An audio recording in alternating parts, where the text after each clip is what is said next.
രാജ്യത്തിന്റെ ഐക്യവും അഖണ്ഡതയും കാത്തുസൂക്ഷിക്കേണ്ടത് ഓരോ പൗരന്റെയും കടമയാണെങ്കിലും ദേശീയത എന്നത് വ്യക്തികളുടെ മേൽ അടിച്ചേൽപ്പിക്കേണ്ട ഒന്നല്ലെന്ന് മുതിർന്ന കോൺഗ്രസ് നേതാവും തിരുവനന്തപുരം എംപിയുമായ ശശി തരൂർ വ്യക്തമാക്കുന്നു.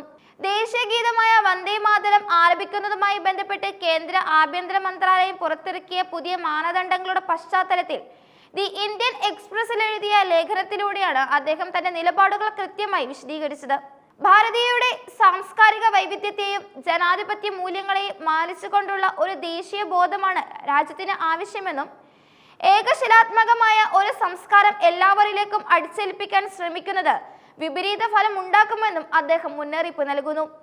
ബങ്കിം ചന്ദ്ര ചാറ്റർജിയുടെ തൂലികയിൽ വിരിഞ്ഞ വന്ദേ മാതരം എന്ന ഗാനം ഇന്ത്യൻ സ്വാതന്ത്ര്യ സമര ചരിത്രത്തിൽ വിപ്ലവകാരികൾക്കും സാധാരണക്കാർക്കും നൽകിയ ആവേശം ചെറുതല്ലെന്ന് തരൂർ ലേഖനത്തിൽ അനുസ്മരിക്കുന്നുണ്ട്.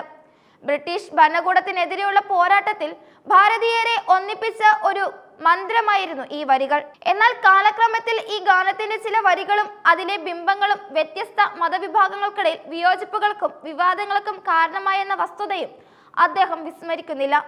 ഇന്ത്യൻ ഭരണഘടനാ നിർമ്മാണ സഭ ദേശീയ ഗാനത്തെയും ദേശീയ ഗീതത്തെയും തിരഞ്ഞെടുത്തപ്പോൾ പുലർത്തിയ ദീർഘവീക്ഷണം തരൂർ തന്റെ ലേഖനത്തിൽ അടിവരയിട്ട് പറയുന്നു.